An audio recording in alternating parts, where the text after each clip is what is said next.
Cyber, maritime, space जैसे अनेक संघर्ष के नए नए मैदान भी बन रहे हैं। इन सभी विषयों पर मैं जोर देकर कहूंगा कि global action must match global ambition. Friends, technology के सेफ और रिस्पॉन्सिबल यूज के लिए बैलेंस रेगुलेशन की आवश्यकता है। हमें ऐसी ग्लोबल डिजिटल गवर्नेंस चाहिए जिसमें राष्ट्रीय संप्रभुता और अखंडता अक्षुण्ण रहे। Digital public infrastructure should be A bridge, not a barrier. Global good के लिए भारत अपना डिजिटल पब्लिक इंफ्रास्ट्रक्चर पूरे विश्व से साझा करने के लिए तैयार है। फ्रेंड्स, भारत के लिए one earth, one family, one future एक कमिटमेंट है।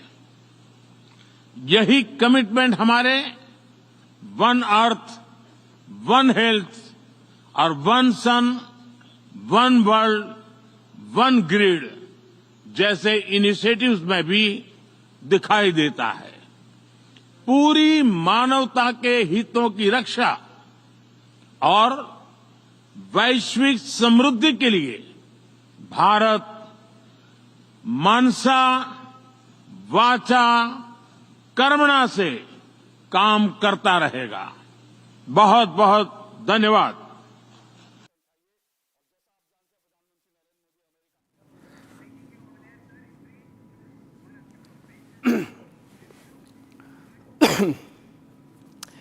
Very good Monday evening and welcome, friends. You just heard Prime Minister addressing the Summit of the Future at the United Nations. Punchy 5 minutes where he spoke about how India is today a net solutions provider to the world. How India is a friend of the world and not contributing in any manner to all the troubles and problems that we face. In fact, past 3 days, Prime Minister and his team have camped in the USA and done everything from hawking for India's tech future to bringing ancient heritage back home. Like he always does, Modi also addressed a diaspora event. And like always, it has come in for criticism from the opposition. One wonders what's wrong politically or otherwise if one talks up India's picture abroad.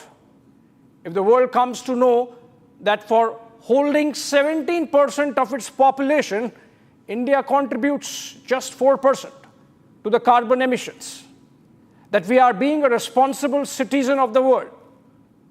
You wonder if democracy is our biggest strength, if our recently held election is showcased as the most visible marker of its vibrancy.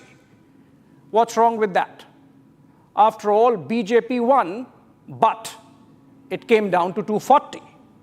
Congress lost, but it almost doubled its tally. The same Congress leaders who do not tire of projecting that result, that very result as an almost victory, raised grave doubts about India's democracy when abroad.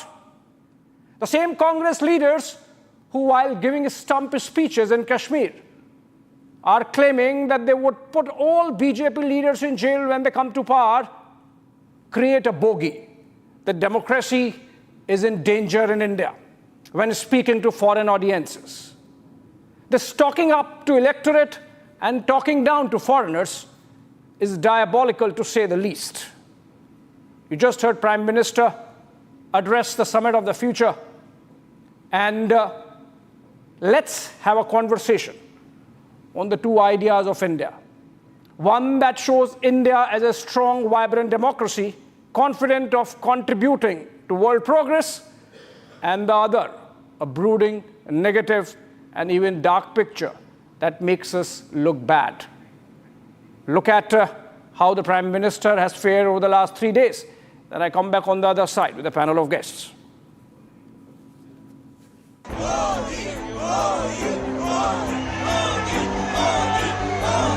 Last night at the Nassau Coliseum, Prime Minister Modi appeared at his third diaspora event in the United States since 2014, titled Modi and US. Focusing on India's diversity, he started off with his appreciation of Indian diaspora and highlighted the biggest strength of our democracy, our unity. भाषा अनेक है, लेकिन भाव एक है, और वो भाव है भारत माता की, वो भाव है भारतीयता. As America too gears up for presidential election, in a clear message to Democracy in Danger Brigade, Prime Minister Modi explained the unparalleled scale of the recently concluded election in India, the largest in human history. 2,500 से ज्यादा political parties, 8,000 से ज्यादा candidates, अलग अलग भाषाओं के हजारों newspapers, सैकड़ों रेडियो स्टेशन, सैकड़ों टीवी न्यूज चैनल, करोड़ों सोशल मीडिया अकाउंट्स, ये सब भारत की डेमोक्रेसी को वाइब्रेंट बनाते हैं. Speaking further on India's rise as a global power, Prime Minister Modi articulated his commitment to global peace endeavors. Corona के समय में हमने 150 से ज्यादा देशों को वैक्सीन और दवाइयां भेजी. Hitting out at expansionist powers, Prime Minister set the record straight by reiterating India's objective of global friendship and not global domination. Bharat की प्राथमिकता दुनिया में अपना दबाव बढ़ाने की नहीं, अपना प्रभाव बढ़ाने की है. Further listing India's transformational changes in the last decade, Prime Minister coined a new AI term for India's growth ambitions.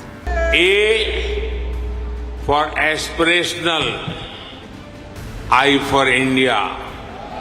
Aspirational India. आज करोड़ों भारतीयों की एस्पिरेशन भारत की ग्रोथ को ड्राइव कर रही है.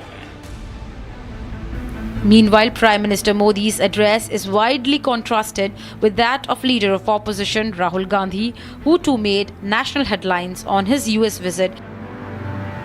The fight is about whether he, as a Sikh, is going to be allowed to wear his turban in India. Or he, as a Sikh, is going to be allowed to wear a kada in India. Or he, as a Sikh, is going to be able to go to Gurdwara. That's what the fight is about. The question remains, who portrayed the right picture of India's journey on foreign land?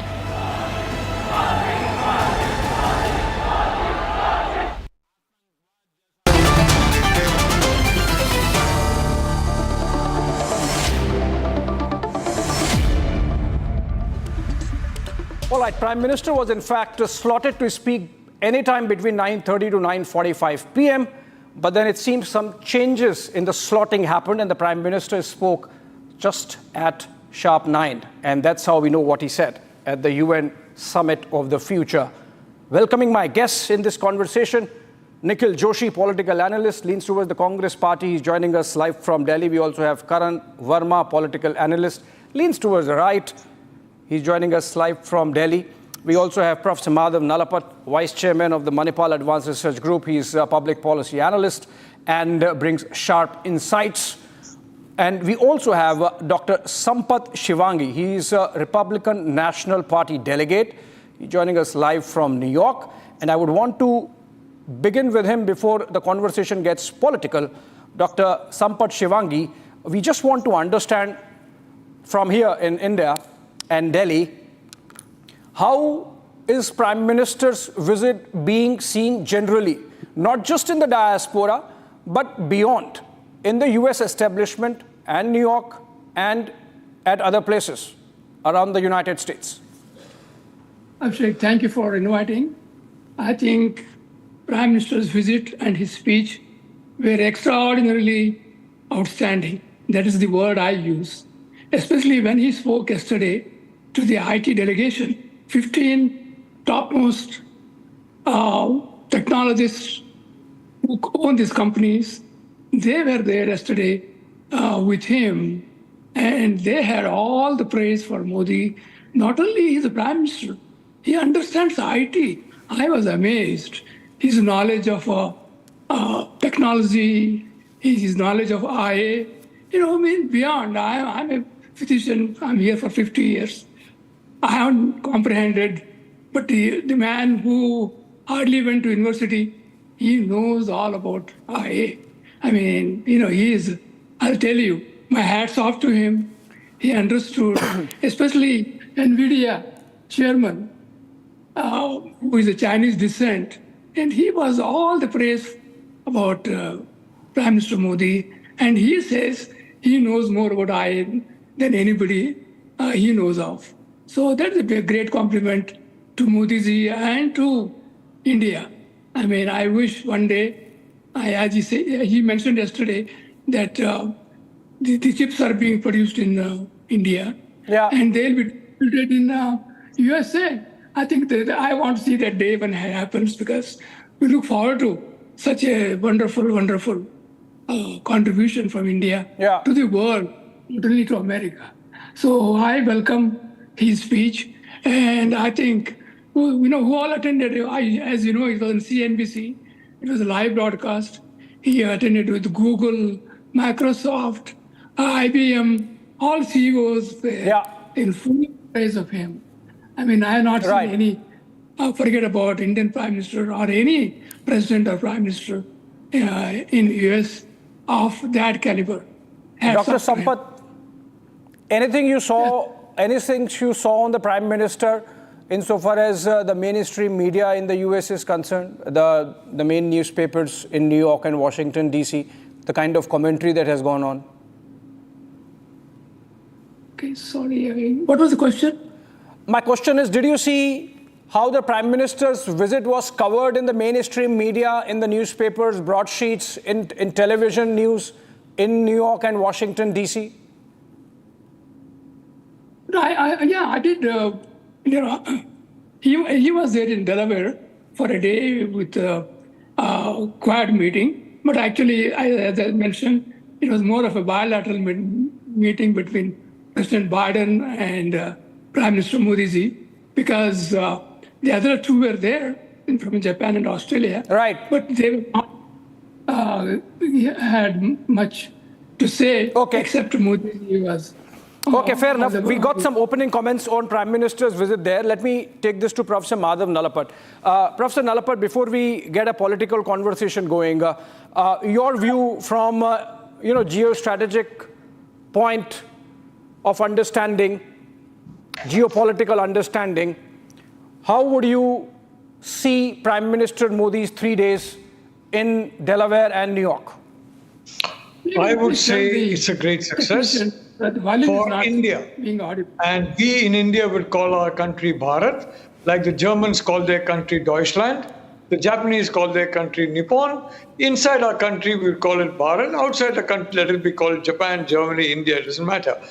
I would say it's a great success. And you had quoted some quotes from the leader of the opposition. I am a well-wisher of the leader of the opposition. I wish him well. I just want to point out, that he's the leader of the opposition in Parliament. He should not be leader of the opposition to India. But there's a whole lot of forces who are opposing India. I think it's very important to understand that being the leader of the opposition in Parliament is very different from being the leader of the opposition to India, and because that is definitely there in a global way. But again, I would like to say I'm a well-wisher, and I knew his father very well, and I was extremely, I had great regard for him. And I would say, as a well-wisher, this is my advice. I want to say very clearly, 2014 India and 2024 India are totally different. And the change is Narendra Damodar Das Modi, the first backward caste individual to come as the Prime Minister of India. You've had members who are very privileged backgrounds. You had members who have come from very privileged societal backgrounds. Here we have an individual who has come from a poverty-stricken background. Yeah. And he has come to the top. And why has he come to the top? By sheer confidence in not only himself, but the people of India and the future of India. Yeah. And 2014 onwards, that confidence he has proudly worn on his sleeve, and he has expressed it everywhere. Yeah. And may I say one thing very clearly? This is also an India, Abhishek, that knows how to stand up and stand tall. Yeah. Tomorrow, if the forces that are opposed to India say something, this is an India that is not meekly accepted, but an India that says, what nonsense you are talking. You are talking utter rubbish. And if you want to keep talking rubbish, go ahead. So I'd like to say very clearly that I think the Prime Minister's visit was a great success. You have seen the way Joe Biden, came and put his arm around the Prime Minister. The reason for that is the India-US alliance is key, is central to a stable, prosperous, and free Indo-Pacific. The defense alliance is the strongest in the world. India-US do more military exercises with each other than with any 2 or 3 other countries combined. True. So I'd like to say it was a very successful visit, Abhishek. I'm not going to look at the political, drumbeat of voices pro and con. I'm looking at it from a point of view of strategy, and from a hard-headed strategic viewpoint. His visit indicated India has now been accepted as a global major power, as a global equal. Yeah. Thank you. Absolutely. And that's so visible in the optics and the pictures that we have seen coming in for the last 3 days. Professor Nalapat, you say that you would not make it political, but you did bring in a very interesting nuance. And I want to pick up from there and take it to Nikhil Joshi because he gives us the Congress view. Nikhil, Professor Nalapat said that Rahul Gandhi, and he is his well-wisher, is leader of opposition in parliament. He is not a leader of opposition to India when he is abroad, for God's sake. If India is the fastest growing major economy and hence a global engine of growth, Nikhil, why should Rahul Gandhi not acknowledge this even once when he's outside India? First of all, Abhishek, my name is Nikhil Jain. Nikhil, sorry, Nikhil. Secondly, we started the debate with Dr. Sampati putting in his views, and you started by saying that let's reserve the political voices for later on. But I'm sorry, he's a delegate from the Republican Party in the US, which is, I think, the most important overseas ally of the BJP. How can we all forget that Prime Minister Modi was out campaigning for President Donald Trump when he was raising his hand and saying, "Ab ki baar Trump ki sarkar." Then also, I would like to correct the previous speaker.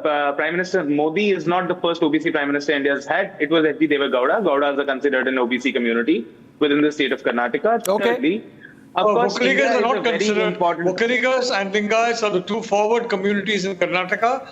My apologies, but I know Karnataka well. I love Karnataka. Vokkaligas and Lingayats are the two very dominant communities in Karnataka. Thank you for listening to me patiently. God bless you.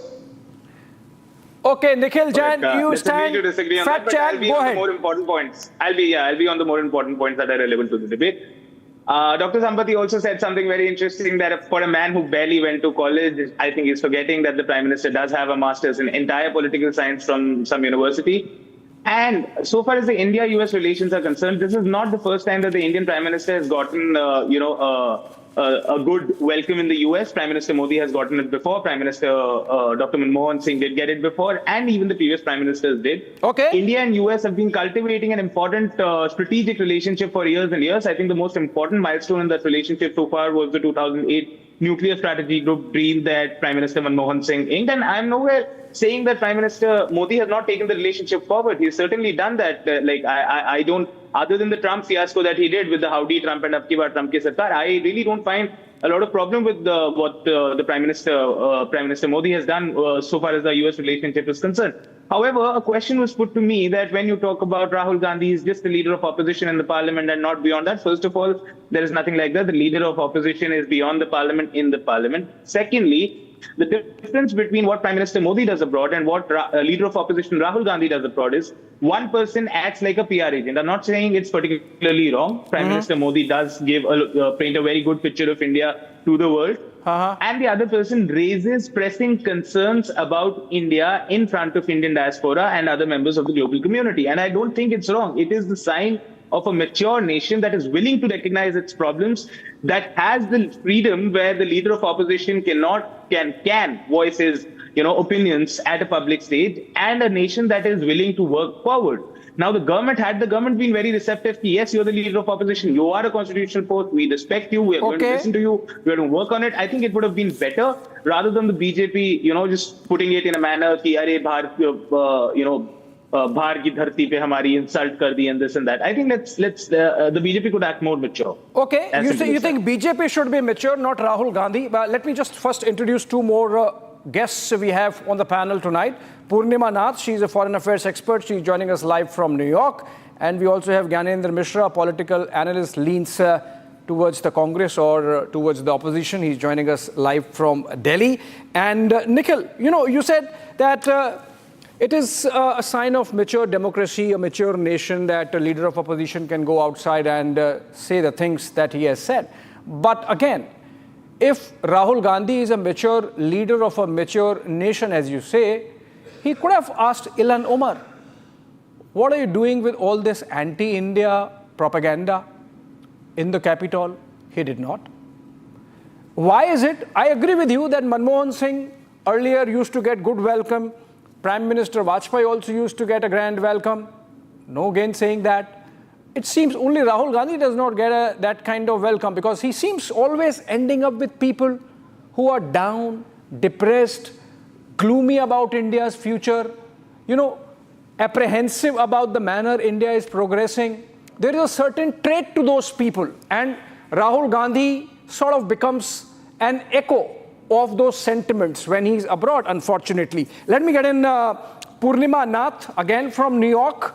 Purnima, before we go back again to discussing the difference between Prime Minister Modi's projection of India and the leader of opposition Rahul Gandhi's projection of India when abroad, please tell us, in broader terms, how did the US see Prime Minister Modi's presence in New York?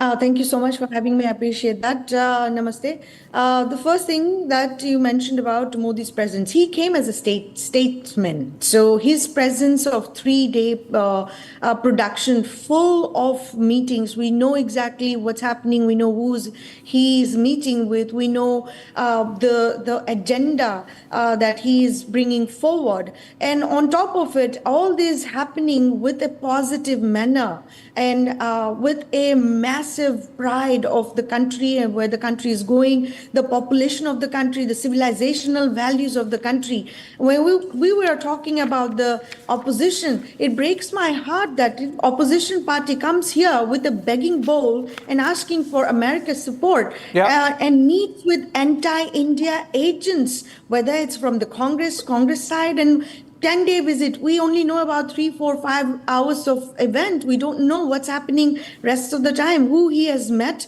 what his agenda is, and constantly he's actually bringing down people of the country and the progress that has made. And on top of it, he makes such weird statements like, India ki jo in this part of the time, at this point of time, Punjabi or Sikho ki kada aur pagdi ke liye hame fight karna hai. What is this? What kind of, who writes his speech? And does he come up with all this kind of agenda himself? So anybody gives him idea or advise him, then, tone it down, talk about the country. And you certainly are visiting as an opposition leader, but Absolutely. You are meeting with, everybody who's actually standing against India, whether it's Ilhan Omar or, the Democrat Party's agents.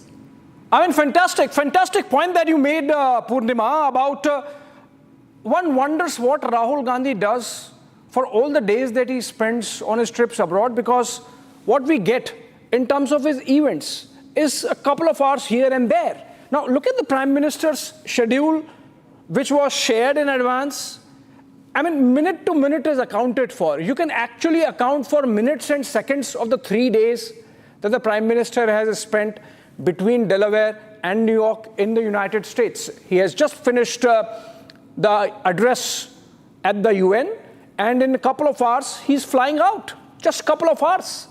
And he landed he reached hotel, and in an hour or so, he was at the Biden bilateral. Gyanendra Mishra. Do we really know exactly what Rahul Gandhi does apart from making those absolutely negative, depressing comments about India in those couple of hours of events? Like all the time that he spent, about 4 or 5 days in the United States, we have just 3 or 4 events. What he does there all the time? Abhishek, I take a very strong objection to this sentiment where an intent is attributed to the leader of opposition of this country. It is very unfortunate that here we are talking about that the leader of opposition has gone to a foreign land with an intent to conspire against the interest of India and to put down the image of the country. I have a very, very strong reservation about it. Reservations, or are you doubting the facts, Gyanendra Mishra? I mean, he did talk down India, right? On the fact, Abhishek. You want me to run the sound bites in which he's running down India? He's gloomy about India. He's not sure about India's march to progress. No, Abhishek, it is again very unfortunate when anything we talk about, when we talk about something good about the country, and we also talk about when something is not going well, and we take a very holistic stand in a democratic country. As a democratic leader, you have to be receptive to the different views. You just cannot go and sing the paean in the glory of your country, but you don't talk about the different perspective, different point of view, and certain very real perception of the happening in the country. And then if somewhere as a leader of opposition, obviously you go and talk about the achievement and the greatness of your country, but you do also talk about the views which is a view which comes from the perspective which is not the perspective of the ruling party. You have to take a more wider perspective and discussion about the issues that the country is facing. And if you talk about the minority issues, you talk about the unemployment, you talk about the other relevant issues, then you attribute the intent that what you are talking is anti-national. No, I'll tell you why. I tell you why that this intent has to be questioned. I have never seen in my life, both professional and personal, any Sikh having difficulty carrying a turban or wearing a kada, or carrying a kada and wearing a turban. And for Rahul Gandhi to insinuate that today we have to somehow make sure that this happens to Balwinder Singh, that he is respectably able to carry his turban and kada, is of course anti-national.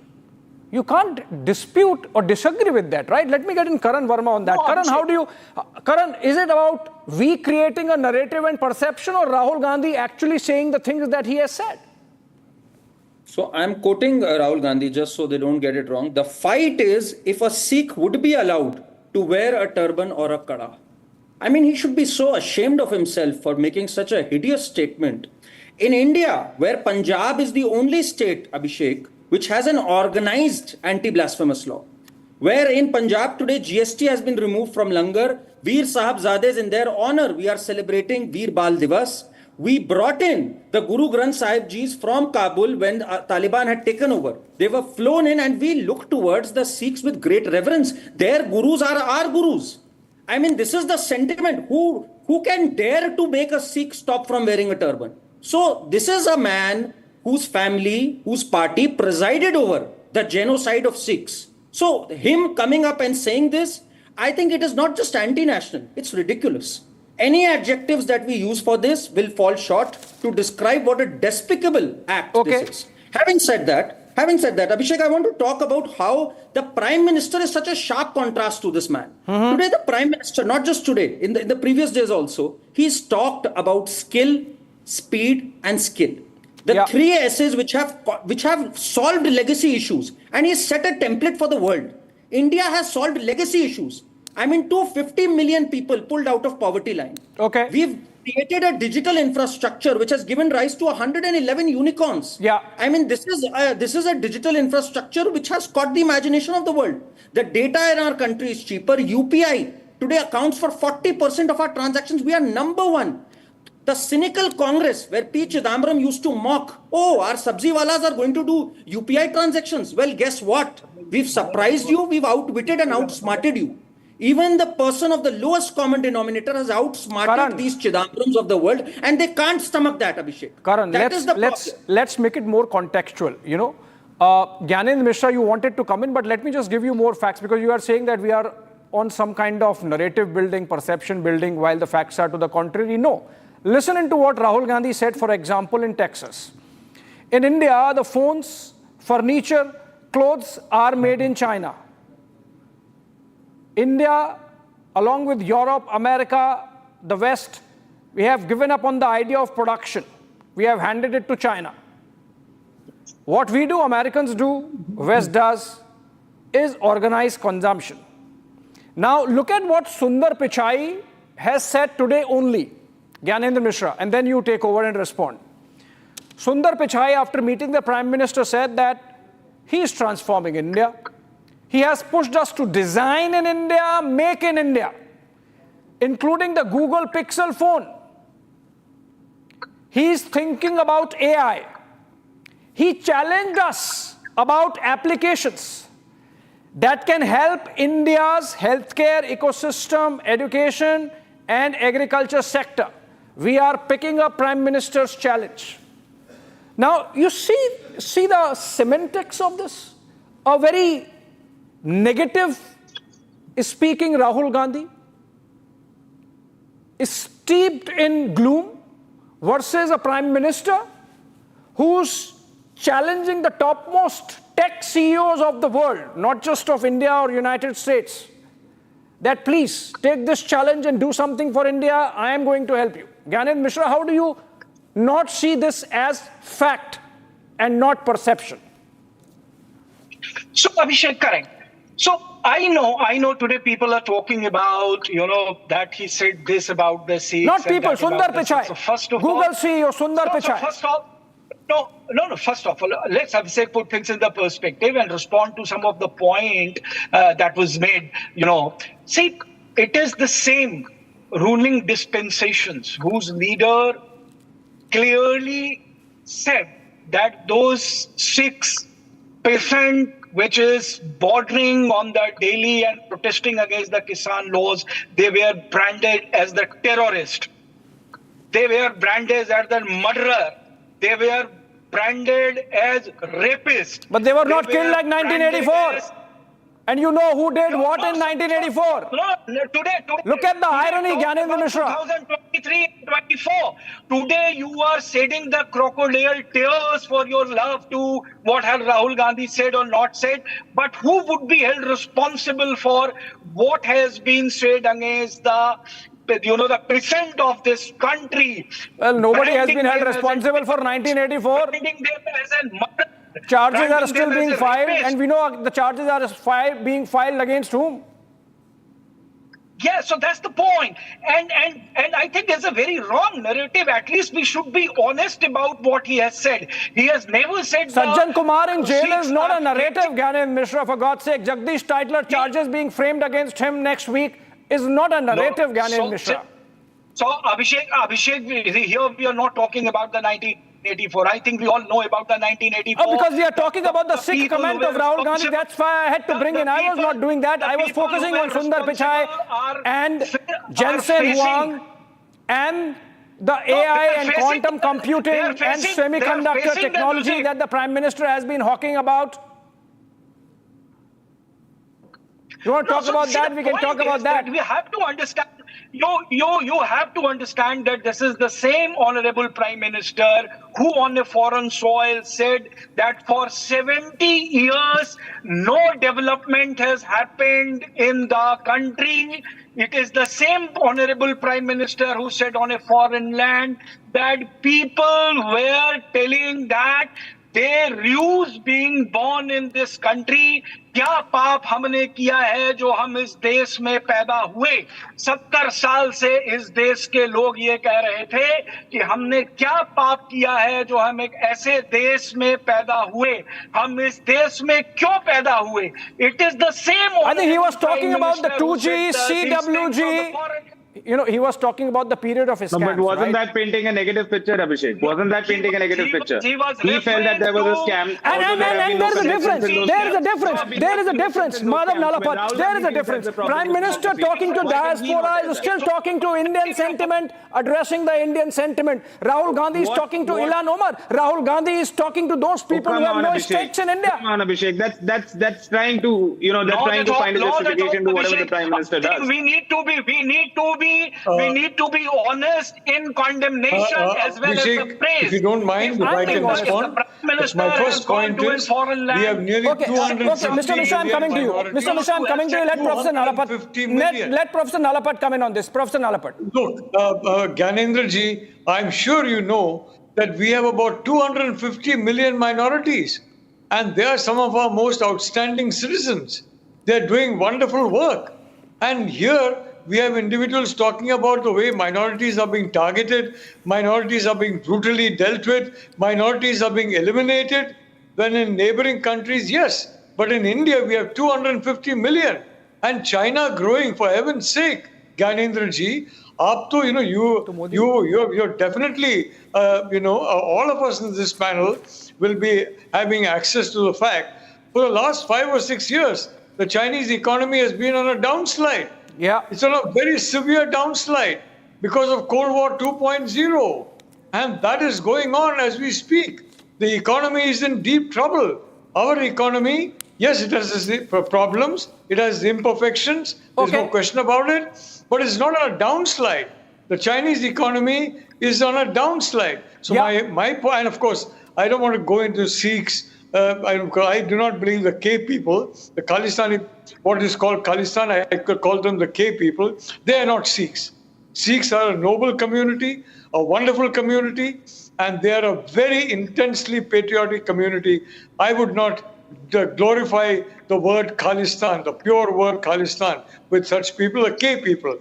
Frankly, Abhishek, I think it is important for the leader of the opposition, who's a constitutional figure, to follow the example of somebody who I saw on television once him hugging the Prime Minister in Parliament and saying words of love. Well, if he loves him so much, he should emulate him and give his hour by hour program, day by day program. We have a right as citizens of India to know the program of the Prime Minister and to know the program of the leader of the opposition. Professor Nalapat, you mentioned about what he talks. You mentioned about China. You mentioned about China not doing well. Rahul Gandhi actually praised China. He talked China up. He said China does not have an employment problem, and China has become the manufacturing shop floor of the world, and we have missed the bus and whatnot. Now compare this, Nikhil. Okay, Nikhil, compare this. Compare this. Prime Minister mentions green transition of India, that we are actually achieving the Paris. We have achieved the Paris targets of climate change ahead of the year that was assigned to us. We are much ahead of the 2030 Sustainable Development Goals target. For example, Prime Minister also, by the way, mentioned in the diaspora speech that we are proud to be a diverse nation that speaks in multiple languages and prides itself in unity and diversity. He's not targeting communities. He's not talking about minorities. He's talking about everyone. He's talking like the Prime Minister of the country, unlike Rahul Gandhi, who did not speak like leader of opposition for the entire country, Nikhil. First of all, Abhishek, when the Prime Minister says that we are a diverse country and we respect everybody's diversity, including the language, he's forgetting how his party, when in power in Karnataka, tried to thrust down the Hindi language on the people of Karnataka, and there were so widespread protests for that. He's forgetting the kind of protests that he's been facing around the country from non-Hindi speaking parts of the country about the diversity that his party is unable to understand vis-a-vis different languages and different cultures. His party is I don't know what you. understand that Brahmins No, and other there has parts to be a of fact countries check. There has to be a fact check. If you're talking about the national education policy, it talks about 3-language formula. It is as old as Pandit Jawaharlal Nehru's idea that every corner of India should have a mix of all the 3 languages: the local language, the mother tongue, the national language, Hindi, and of course English as the lingua franca. Abhishek, the difference is that this BJP talks another line in a political rally, another line in the Parliament of India, and yet another line in the General Assembly of the UN. That is the problem. There is no consistency with what this government does. But why should Prime Minister be talking at the UN as if he is addressing a rally in Kashmir? For God's sake, Nikhil. Abhishek, can I complete? And so far as Rahul Gandhi's statement is concerned, a lot of furor has been created about it, that this was wrong, this was right. Now, the thing is that you yourself read the statement that a Sikh would not, the fight is about would a Sikh be allowed to wear a turban in India. The reason Rahul Gandhi says this, that in India, we had an incident where hijab, which is considered an important cultural practice by a large section of Muslims, and I'm not going to call it essential religious practice of Islam, but an important cultural practice of a large section of Muslims, they were stopped from wearing a hijab. Tomorrow, it could be the Sikhs. And the reason that has to be said is when you had a bunch of farmers protesting on the borders of Delhi, many of whom happened to be Sikhs. It's not they weren't protesting because they were Sikhs. They were protesting. Okay, Nikhil. This BJP called them Khalistanis. I have run out of time, Nikhil. You know, when you are in the country, and you are delivering stump speeches, you can make legit political charges and counter charges against your opponents. That's absolutely kosher. But Rahul kosher. Gandhi was also speaking to the diaspora. No, he was speaking to Ilan Omar. He was speaking to people who are absolutely inimical to India's march to progress. I have unfortunately run out of time. Thank you so much, Professor Nalapat. Thank you so much, Dr. Sampath, Shivangi. Thank you so much, Karan, Verma, Purnima, Nikhil, and of course, our other participant. But you see, Prime Minister, when he spoke at the United Nations just a while back, he talked about how India is a net solutions provider, how India is willing to share what it has done over the last decade by way of digital public goods, for example, and how they have improved the lives of millions, how whatever we have done has brought out as many as 200 million people out of poverty, and we can share it with the rest of the world. Prime Minister projected a picture of a confident India that's willing to share its responsibility and contribute to march of progress, not just of India itself, but rest of the world also. Listen in to Prime Minister at the UN Summit of Future again.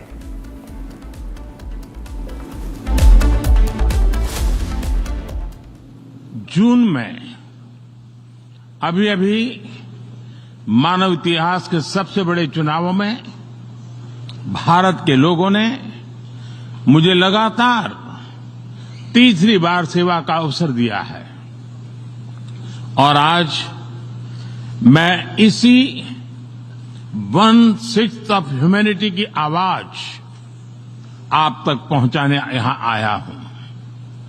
Friends, जब हम global future की बात कर रहे हैं तो human centric approach सर्वप्रथम होनी चाहिए। सस्टेनेबल डेवलपमेंट को प्राथमिकता देते हुए हमें मानव कल्याण, फूड, हेल्थ सिक्योरिटी ये भी सुनिश्चित करनी होगी। भारत में 250 मिलियन लोगों को गरीबी से बाहर निकालकर हमने यह दिखाया है कि sustainable development can be successful. Success का हमारा यह अनुभव हम ग्लोबल साउथ के साथ साझा करने के लिए तैयार है। Friends, success of humanity lies in our collective strength, not in the battlefield. और वैश्विक शांति एवं विकास के लिए ग्लोबल संस्थाओं में रिफॉर्म्स आवश्यक है. Reform is the key to relevance. African Union को नई दिल्ली समिट में G20 की स्थायी सदस्यता इसी दिशा में एक महत्वपूर्ण कदम था. वैश्विक शांति और सुरक्षा के लिए एक तरफ आतंकवाद जैसा बड़ा खतरा है, तो दूसरी तरफ साइबर, मैरीटाइम, स्पेस जैसे अनेक संघर्ष के नए नए मैदान भी बन रहे हैं. इन सभी विषयों पर मैं जोर देकर कहूंगा कि global action must match global ambition. Friends, technology के सेफ और रिस्पॉन्सिबल यूज के लिए बैलेंस रेगुलेशन की आवश्यकता है.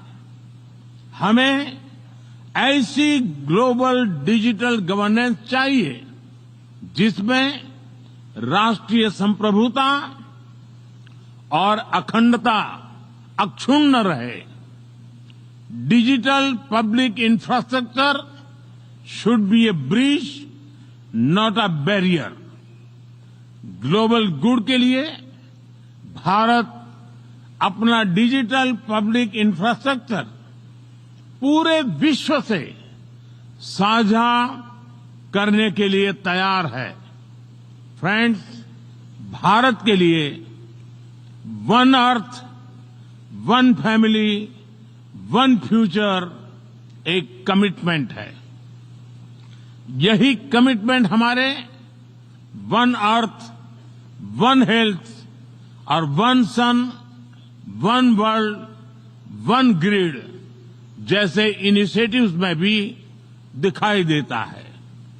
पूरी मानवता के हितों की रक्षा और वैश्विक समृद्धि के लिए भारत मनसा वाचा कर्मणा से काम करता रहेगा. बहुत बहुत धन्यवाद.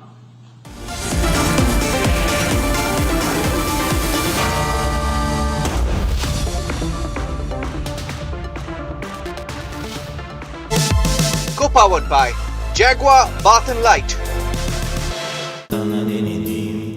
Amity has been ranked among the top universities globally for producing the most employable graduates by the Times Higher Education UK. Yet another testimony to Amity's excellent placement record.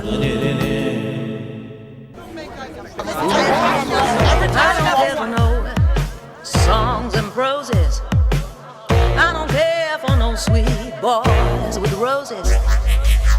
I'm too busy, baby, making plans on how to get me one of them manly men. All I want is a touch of love. Ladies and gentlemen, today the government of Pakistan came out and openly supported Rahul Gandhi, and that's what I want to talk about on the nation's sharpest opinion. The government of Pakistan, none other than the defense minister of Pakistan, actually came and said that the position of the Congress party on the issue of Kashmir is terrific, and that Pakistan really hopes that the Congress party should come to power in Kashmir so that everything can be changed once again, so that Article 370 can be removed, 35A can be removed, and of course all the other things that the Pakistanis want. Ladies and gentlemen, my question to everyone tonight is, what is your position? You want to look the other way? I know there was a lot of polarization during the elections. The election was whether you're for Modi or against Modi, wasn't it? But today the question is not whether you're for Modi or against Modi. The question is whether you're for the country or against the country. There can be no in-between. The nation cannot do any more with fence-sitters. People who say between India and Pakistan, we're somewhere in the center. How can you be? Ladies and gentlemen, time to take a position. I have 10 questions tonight. And my questions are to all those who support the Congress party. Is this what you support? One, your leader Rahul Gandhi says India is not a nation. Do you support that? Congress supporters, tell me, answer me. Your leader says India is not a nation. During the motion of thanks to the President's address, Rahul Gandhi said India is described as a union of states and not a nation. And he's repeated this everywhere on foreign soil.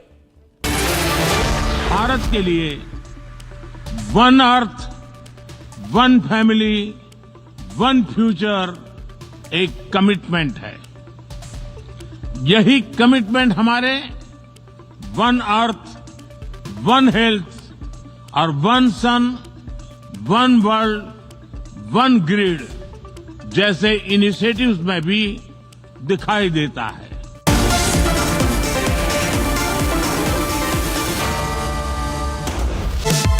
Co-powered by Jaguar Bath and Light. I don't care for no songs and proses. I don't care for no sweet boys with roses. All I want is a touch of love.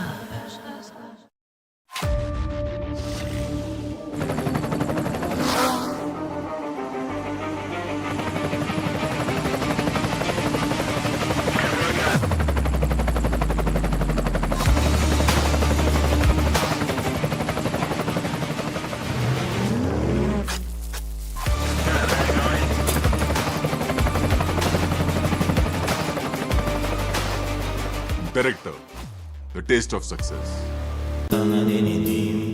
Amity has been ranked among the top universities globally for producing the most employable graduates by the Times Higher Education UK. Yet another testimony to Amity's excellent placement record.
Are you planning to get your first credit card but feeling overwhelmed by all the options?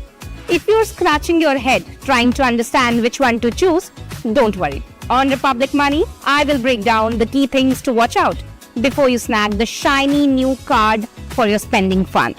Using credit card is like borrowing money from the bank. Every time you make a purchase, you get a bill at the end of the month to pay it back. But if you don't pay on time, guess what? The bank charges you extra. Which brings me to the first thing you need to know, interest rates. So what are interest rates? Think of it as a fee the bank charges if you don't pay back the full amount on time.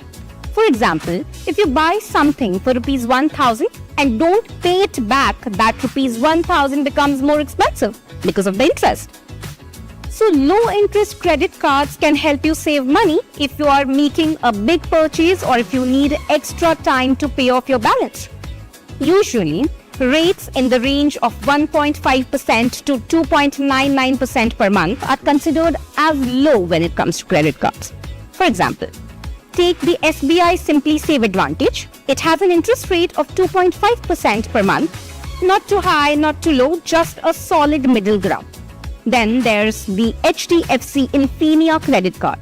It is also sitting at 2.5% per month. Now, if you're after something even lower, the SBI Prime Advantage comes in at 1.99% per month. Now you're thinking From the Republic Media Network headquarters, it's time for the debate.